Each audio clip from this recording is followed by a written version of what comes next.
أعوذ بالله من الشيطان الرجيم بسم الله الرحمن الرحیم۔ میرے واجب الاحترام دوستو، بھائیو، بہنوں، السلام علیکم ورحمۃ اللہ وبرکاتہ۔ معزز خواتین و حضرات،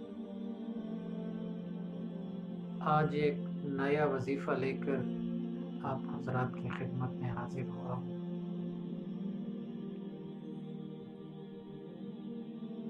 آج کا جو وظیفہ ہے اس موضوع پر ہے، گھریلو اختلاف ہمیشہ رہتے ہیں، میاں بیوی کے درمیان ہمیشہ جھگڑے رہتے ہیں۔ کبھی شوہر کا جھگڑا ہوتا ہے اپنی بیوی کے ساتھ، کبھی بیوی ناراض ہو جاتی ہے، شوہر کے ساتھ جھگڑا کرتی ہے۔ اگر کسی میرے بھائی کو یا بہن کو یہ مسئلہ پیش ہے کہ اختلاف ہے، شوہر اختلاف کر رہا ہے ناحق پر یا بیوی اختلاف کر رہی ہے ناحق پر، تو ایسے حضرات کے لیے بہت پیارا سا عمل لے کر حاضر ہوا ہوں۔ پیارے دوستو، اللہ تبارک و تعالیٰ سے میری دعا ہے کہ اللہ تعالیٰ تمام میرے مسلمان بہن بھائیوں کو اتفاق نصیب فرمائے، اخلاق اور محبت نصیب فرمائے۔ پیارے دوستو، ابھی چلتے ہیں وظیفے کی طرف۔ اگر کوئی میری بہن یہ وظیفہ کر رہی ہے تو سب سے پہلے نماز کی پابندی کرے، نماز پڑھے، اس کے بعد یہ وظیفہ کریں۔ خالی اس وظیفے سے فائدہ نہیں پہنچے گا جب تک کہ نماز کی پابندی نہیں کریں گے۔ اگر کوئی میرا بھائی کر رہا ہے اس وظیفے کو، گھریلو معاملات کو ٹھیک کرنے کے لیے، میاں بیوی میں آپس میں محبت کے لیے، تو وہ بھی سب سے پہلے نماز کی پابندی کرے گا۔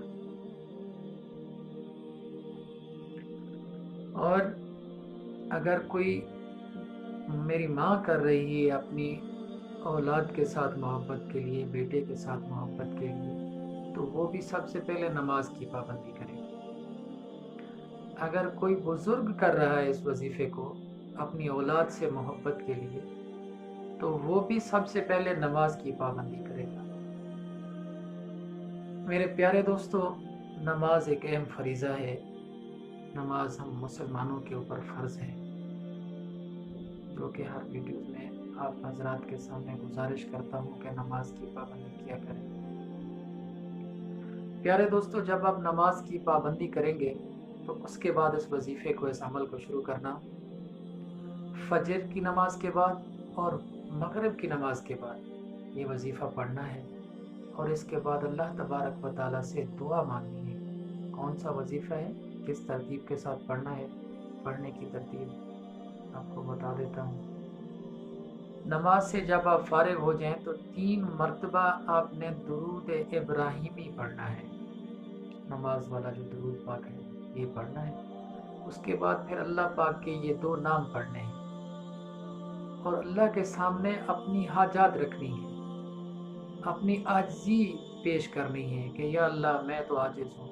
اگر کوئی میری بہن کر رہی ہے تو وہ دعا مانگے، یا اللہ میں تو عاجز ہوں، میں تو کمزور ہوں، یا اللہ میرے شوہر کے دل میں میرے لیے محبت ڈال دے۔ اگر کوئی شوہر، کوئی میرا بھائی اپنی بیوی سے محبت کے لیے کر رہا ہے تو وہ بھی اسی طرح دعا مانگے، یا اللہ میں تو عاجز بندہ ہوں، میں تو کمزور ہوں، یا اللہ میرے بس میں کچھ نہیں ہے، یا اللہ تیرے اختیار میں سب کچھ ہے، یا اللہ میری بیوی کے دل میں میرے لیے محبت ڈال دے۔ تو آپ نے سب سے پہلے 3 مرتبہ درود ابراہیمی پڑھنا ہے۔ پھر اس کے بعد آپ نے پڑھنا ہے یا ودود یا اللہ، یا ودود یا اللہ، یا ودود یا اللہ۔ یہ اللہ پاک کے 2 نام پڑھنے ہیں۔ جتنا زیادہ پڑھ سکتے ہیں تو اس کے پڑھنے کی کوئی حد نہیں ہے۔ آپ 100 مرتبہ پڑھ سکتے ہیں، 200 مرتبہ پڑھ سکتے ہیں، 300 مرتبہ پڑھ سکتے ہیں۔ کم سے کم اس کو 300 مرتبہ ضرور پڑھیں، 300 مرتبہ اس کو ضرور پڑھیں۔ پھر اللہ تبارک و تعالیٰ سے اپنے لیے دعا کریں، تو انشاءاللہ اللہ تبارک و تعالیٰ آپ کے اختلاف ختم فرما دیں گے، آپ کہ ایک دوسرے کے دلوں میں ایک دوسرے کی محبت ضرور پیدا ہو جائے گی۔ اپنی دعاؤں میں یاد رکھنا۔